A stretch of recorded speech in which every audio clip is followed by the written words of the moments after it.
right, good morning. And aside from where the heck is everybody else, are there any questions? In the lab report for number 5. Yep. In the table, do you just want us to put like the 3 equations and then what was left, like the amount of what was left? Like what do you? Yeah, so your data table is specifically masses. So it's mass of the crucible, the mass of the crucible with the baking soda, the mass of the crucible after heating, Okay, and the mass of the stuff in the cup once you subtracted out the crucible. okay, Yeah. perfect. Yeah. There we go. A couple more folks. Are both of the lab reports due this week? No, so you guys are kind of in a They unique still situation. say that they are. so Yeah, sorry, let me I can't remember now.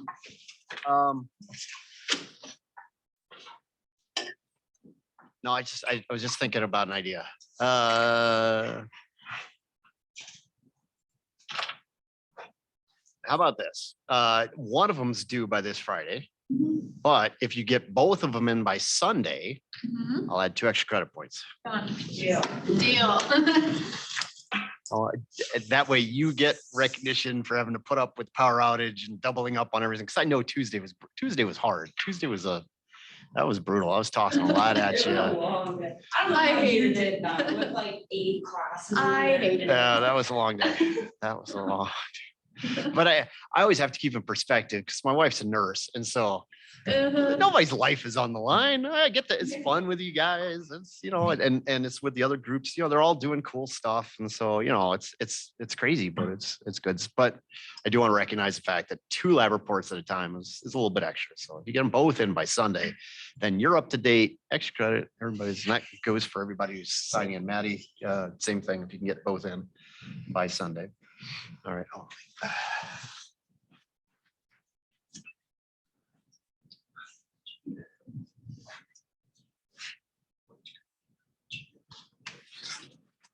I can't wait.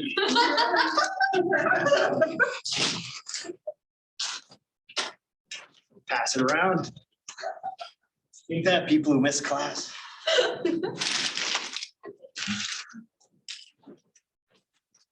I don't know if I'll wear the wig the whole time. Please do. Please do. Please do. Well, that makes class. All right, let's do it. Let's do it. I can do it. If I know it's working for you, I can do it. It'll work. All right. It'll be good. Thank you. Maddie, don't worry. I'm going to save you some candy for you. And actually, on Monday, what happens after the kids go trick or treating on Sunday, we cull the candy and let them have some good stuff, and then we take we take a bunch of it, so they're not gorging on it all week. And we'll bring some extra in for you guys on Monday as well. At any point, if you get hungry, you just come on up, grab it over there.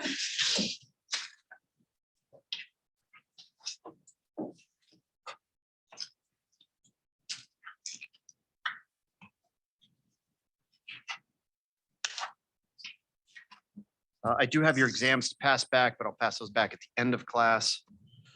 Give us a couple minutes to kind of catch up about it. And then the exam corrections will be due at the end of lab on Tuesday. So that way I can catch up with you individually if you need help with anything. So we are moving on to unit 3, talking about counting atoms. And at the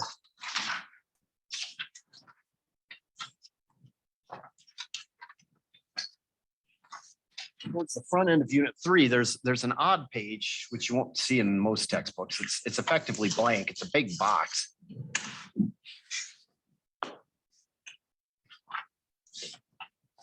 Page 59 in the book. It's a big old empty box that says, what is a mole map? So what I want to do is draw for you what I think should go in this box, what I refer to as a mole map. This past Saturday, October 23rd, is recognized by chemists as kind of a fun recognition, is what we call mole day. And that's because 1 mole is simply our way of counting particles.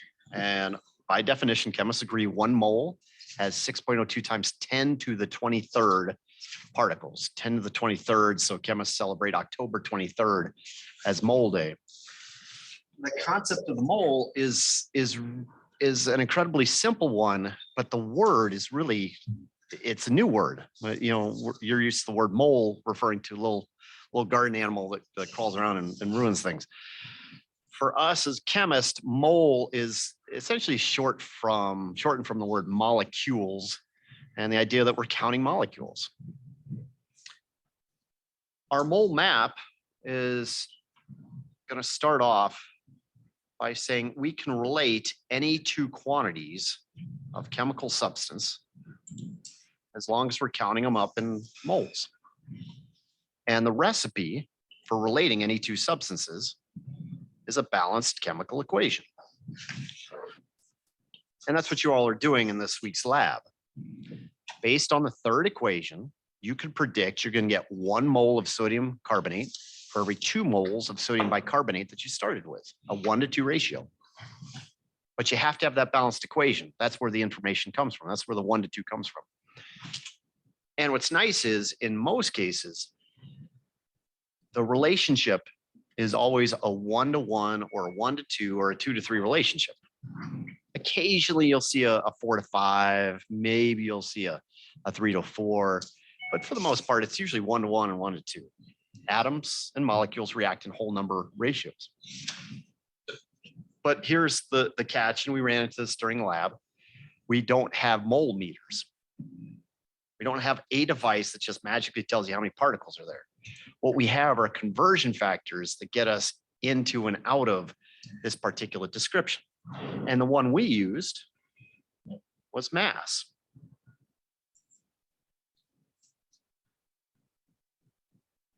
So you weighed out the baking soda. You weighed out the baking soda. You figured its mass. And then you took advantage of the fact that chemists have agreed 1 mole of anything has a weight described on the periodic table.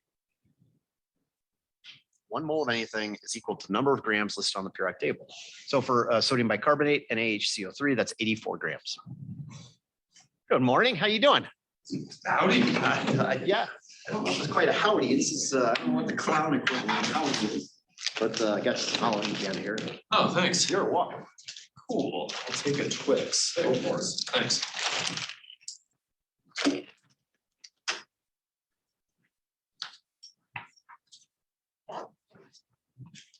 So essentially we're counting by weighing. We weigh out the stuff, and using the periodic table, we can get to how many particles, knowing how much each individual particle weighs. Same thing's true for getting out of moles. So once you've made a prediction about how much stuff should be there, you can use the periodic table to get back out to grams. The difference is how the conversion factor is set up. In this case, you would put 1 mole on the top and the number of grams on the bottom. And in this case, you'd put 1 mole on the bottom and a number of grams on the top. It's always 1 mole. Now that can get a little confusing because when we look at the relationship between moles, the balanced equation may not have a 1-to-1 relationship. You have 2-to-1, 3-to-2, whatever. The only time we use numbers other than 1 are when we're going from one substance to another. Otherwise, we're just going to make it easy and assume 1 mole worth of material. Now, there are 2 catches here. The first is it has to be something that you can put on the balance, and it has to be a pure substance. If it's a mixture, now you got a more challenging problem. You got to figure out how much of the mixture is the one substance, and then you can go from there. If we have a mixture, the most common kind of mixture we deal with is a solution. The way we deal with solutions is the concept of molarity. It's like with copper sulfate lab. Molarity is equal to the number of moles divided by the number of liters. So if we're trying to get into moles, the number of moles equals the molarity times the liters. But it means we have to know what the molarity is. If we don't have the molarity, there's a whole separate problem we have to do to figure out what the molarity is.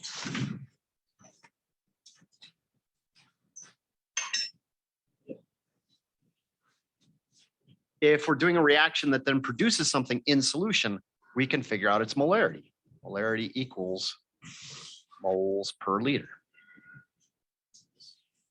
In other words, the relationship molarity equals moles per liter is our way of getting into moles, and it's our way of getting out of moles.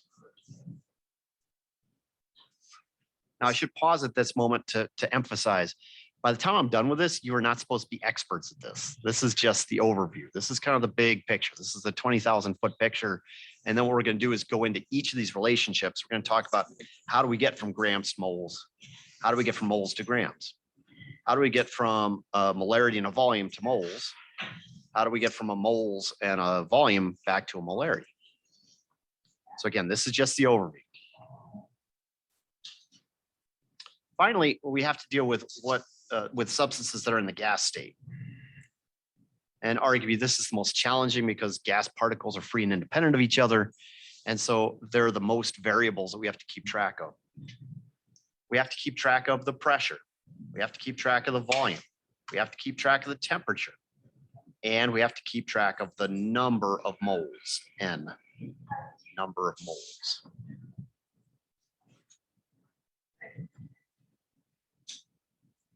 The temperature has to be in kelvins, so that comes back.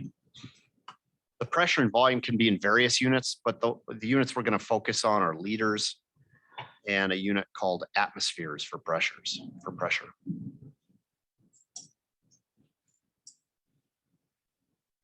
Now we'll talk about this relationship in more detail, but if you take the pressure times the volume, it's equal to the number of moles times a constant times the temperature. Meaning for a whole series of gases, if you measure out the pressure, the volume, number of moles, temperature, there's a number that has to be in here to make this relationship work. I'll provide this for you on the exam. You don't have to memorize it. R has the numerical value 0.0821 liters times atmospheres over moles times kelvins. It actually has, it's a number with 4 units because you have to measure 4 things to get to it. 0.0821 liters times atmospheres over moles times kelvins. You don't have to memorize that number. I will provide it for you on the 3rd exam.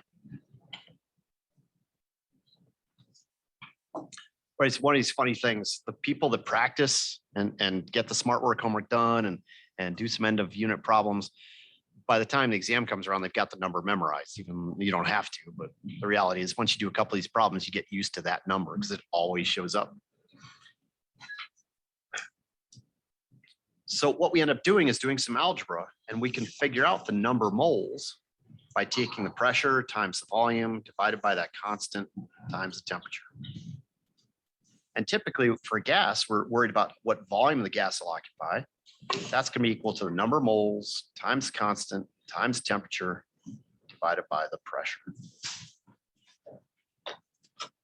So we use this relationship to deal with the fact that gases, because they're free and independent, we have to keep track of what the temperature is doing. We have to keep track of what the pressure is doing. But ultimately, there's a relationship between the number of particles and the volume of the gas. And that's what you all did with the little bulb lab where you're filling the bulbs with the hydrogen and the oxygen.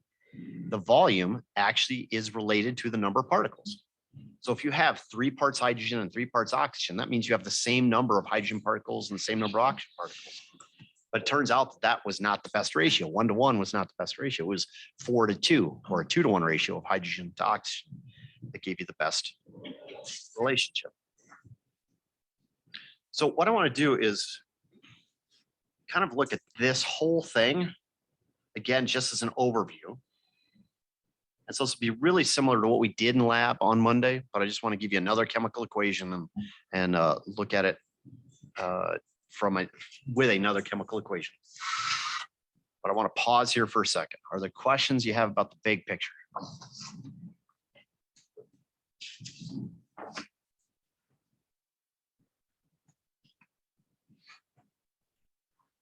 Okay, I'm going to clear the board in a second.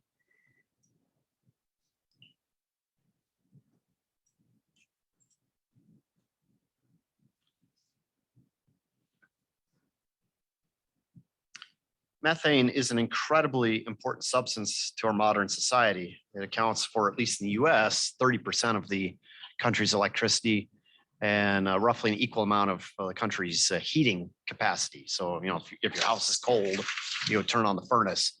Methane's a big one. Propane's out there. Fuel oil gets used in the Northeast. Electricity gets used kind of in the southern region because they don't need as much heating capacity during the winter. In Europe, methane is crucial. Methane is the primary source of home heating. It is a large portion of Europe's electricity generation. It's a hugely important substance. And when it burns in oxygen, it produces carbon dioxide and water.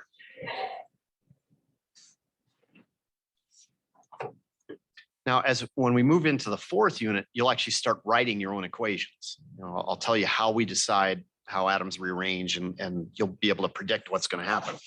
But for now, I will provide you all the equations, but I may not balance them for you. So we always have to double check. If I've got 4 hydrogens on the left, I need 4 hydrogens on the right. I can fix that by putting a big number in front called a coefficient.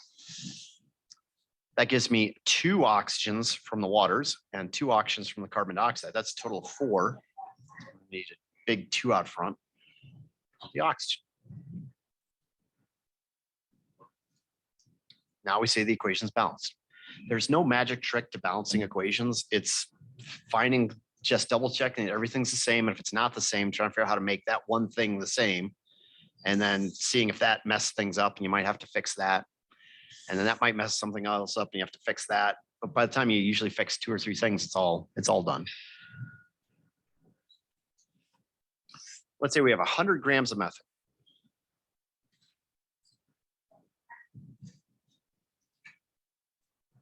I want to know how many grams of carbon dioxide would get produced. And this is a big ticket question. Carbon dioxide is a strong absorber of heat radiation, infrared radiation. It's what we call a greenhouse gas. Trying to figure out how much carbon dioxide we're releasing as a species is a big deal. We are changing the Earth's atmospheric composition, and that has consequences that we're still trying to work out. So going back to in your notes, you'll look in the mole map. If I've got 100 grams of something, I'm going to go to the periodic table and set up a conversion factor. Every 1 mole of methane has a mass of 16 grams. Now I got that 16 from the periodic table. Carbon is 12, hydrogen is 1, and there are 4 of the hydrogens. All told, that's 16. And I add that all up.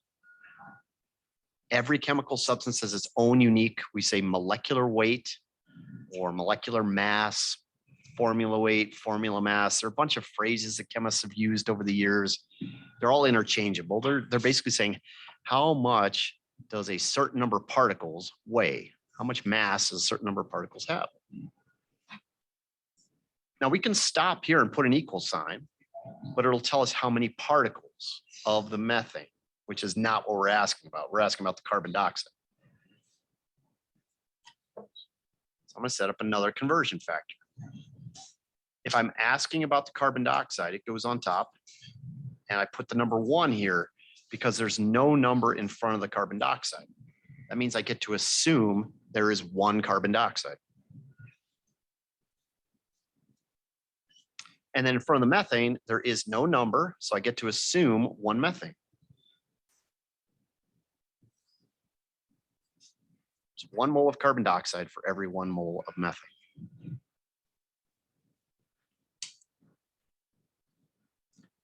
But I don't want to stop there because the answer I would get would be how many particles of carbon dioxide. The question was what the mass of the carbon dioxide is. The reason why we keep going back to mass is because it's easy to measure. We've got balances that are really good. So I go back to the periodic table. I look up carbon 12, oxygen 16. There are 2 of those guys. 12 plus 32 equals 44. There are 44 grams of carbon dioxide for every 1 mole of carbon dioxide. So on the calculator, it's going to look like 100 divided by, because it's on the bottom, divided by 16, times 1 divided by 1, times 44 because it's on top. I don't have to do the ones. You could ignore the ones. And so I get 100 divided by 16 times 44, 275 grams of carbon dioxide. Questions?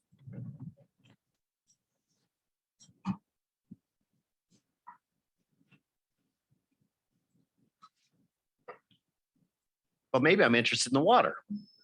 100 grams of methane. Every 1 mole, 16 grams. I go to the balanced equation. The balanced equation is saying there are 2 waters for every 1 methane. 2 moles of water for every 1 mole of methane. But I don't want to stop there. I want to know how heavy the water is. Water is 18 grams per mole. Now notice it's still 1 mole. The equation has a 2 in front of it, but that's because I'm relating it to the methane. I'm looking at the whole recipe. If I'm just going to the periodic table, it's always going to be 1 mole of that material. 100 divided by 16 times 2 times 18. 225 grams of water.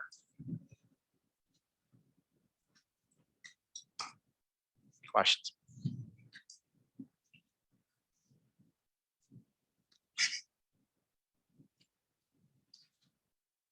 Anytime we've got information on one substance and we're finding out about a second substance, it's always going to be this process. We're going to go into moles for the first substance, between moles from the first substance to the second substance, and then back out of moles. Now, right now we're using mass as our way in and out. Next week, we'll start talking about molarity to get in and out. And then the week after that, we'll talk about gases, pressure, volume, and temperature to get into moles and then back out of moles. The process is always the same: into moles, between moles, out of moles. Anytime we've got 2 substances, it's into moles, between moles, out of moles. Now, as part of our Unit 3 discussion, we're going to go back to the mole map and just focus on 1 substance at a time. So we won't have to go between moles. We'll just focus on 1 substance and say, okay, if you've got this many grams, how many moles is it? If I took that number of moles and dissolved it in some water, what would the molarity be? If I took that number of moles and spread it out as a gas, how much space would it take up? We'll talk about 1 substance by itself, and then we'll start bringing back in the chemical reactions and start to look at how much of the other thing would be involved. But as I consider what's going on here, I've got 100 grams of methane, and all of a sudden I've got 275 grams of carbon dioxide and 225 grams of water. I've got a total of, let's count this up. 5 and 5 is 0. Carry the 1. That's 8 and 2 is 0. Carry the 1. Okay, I've got 500 grams of stuff being made. I only have 100 grams of methane. My question to you all is, where did the other 400 grams of stuff come from? 100 grams of methane, 500 grams of stuff comes out. Where did the other 400 grams come from? From the oxygen. Came from the oxygen. Let's check. 100 grams of methane. Every 1 mole of methane has a mass of 16 grams. But now I want to figure out what's going on with the oxygen. I want to see if that's right. Is it really 400 grams worth of oxygen? The equation says 2 moles of oxygen get used up for every 1 mole of methane. The math we're doing doesn't care whether you're talking about a reactant or a product. It just cares what the relationship is in the equation.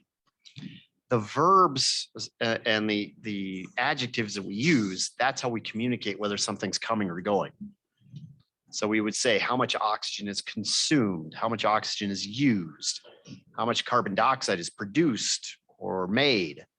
So we convey that sense of whether things are ingredients or products by the words we use. Oxygen, 16 a piece, that's 32 grams. 32 grams of oxygen per mole. 100 divided by 16 times 2 times 32 400 grams of oxygen.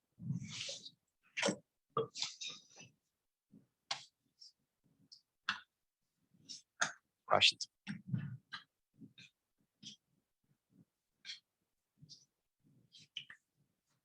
So I'm hoping this is a bit of encouragement. This process of going into moles, between moles, out of moles, it's the kind of thing where some people just catch on more quickly than others. And it's not a statement on anybody's ability. It's just these patterns, you get used to them, and you get used to them by practicing them. And I can't emphasize that enough. The sooner you get to practicing these, doing the smart homework, getting into moles, out of moles, the easier this gets. And I guarantee you, each of you will reach a point where the light goes on. It's like, oh yeah, it's the same thing over and over again. Now, here's the confession I have to make. Unit 2 is way more difficult, but frankly, it's way more creative. I mean, all the ways that carbon can get together is just absolutely astounding. Unit 3 feels more difficult at first because it's the numbers. I think that's my own gut feeling. There's something about the numbers that wigs people out. But once you get doing this enough times, you're like, oh, it's just the same. It's the same thing over and over again. Now, if I don't want to malign the processes we're talking about, because these are critical. I mean, if you're in the kitchen and you're putting together a recipe, you have to have the right amount of each ingredient, right? But when you do it over and over again, it does start to get a little old. It's the creative process. It's the how you could mix ingredients together to come up with new stuff. That's really the fun part of chemistry. You still have to be able to do this because you have to be able to weigh out the right amount of material. This is something my organic chemistry students are doing every week right now. They have to look at the reaction, decide how many grams of this stuff and how many grams of this stuff, and how do they do that? They have to use moles. They look at the equation, and fortunately, most reactions are a 1-to-1 relationship or a 1-to-2 relationship. So if I have half a mole of this stuff, I'll either need half a mole or I'll need 1 mole of this stuff. 1-to-1 relationship or 1-to-2 relationship. All right. So at this point, what I'm going to do is pause, just check if there are any last questions. I am going to pass out your exams. You are welcome to, if you want to get corrections done now and be done with it, great. If you want to take the exam with you and work on corrections, as long as I get the corrections from you by the end of lab on Tuesday. You have at least 1 lab due by Friday. Well, that's today. At least 1 lab due by tonight, midnight. And if you turn in the second one by Sunday, we'll add 2 points extra credit. Are there any questions about where we're at, what we're doing? If you would, give me a couple minutes to pass stuff out. If you have questions individually, hang out. Otherwise, have yourselves a great weekend. Enjoy Halloween, and I will see you all on Monday.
Shepherd exam.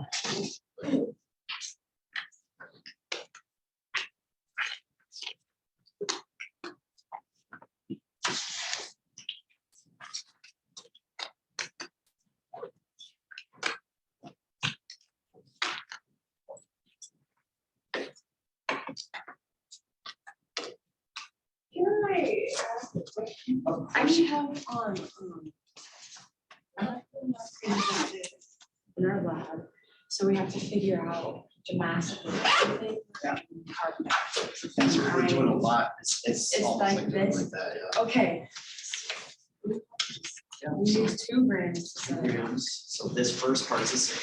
Okay, Oh, actually, you're all set there. Yeah, that's it. that's it? Okay. Yeah, carbon dioxide. Okay. So I already have it. Carbon dioxide. We have to drink water. Okay. And so Oh, wait, let's- I'm sorry. Is this based off of the third equation? Oh, probably not. Here's the third equation. There we go. So we need a 2. We need a 2 in front. It's 1 carbon dioxide for every 2 of the big acids. Okay. You get 2 right there. So it's the same process as you have with 2 of them. 2 divided by 4 divided by 2 times 24. Okay. Great, thank you. I'll give it right back to you. Oh, okay. Sure, good.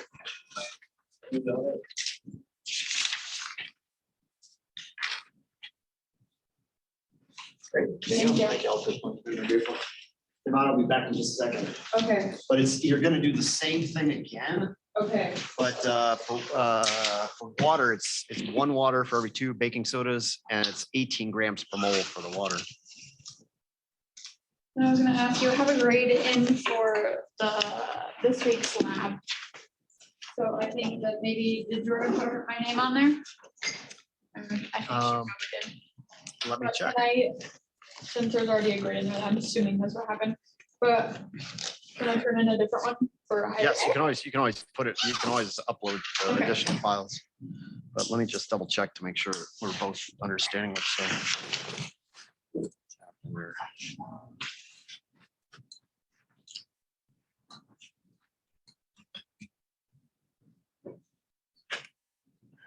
Sorry, which one was it?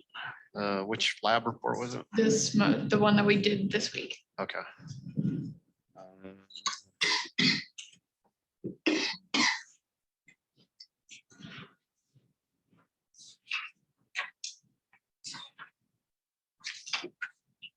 Oh, yes, that's it. Make sure it's. Yeah.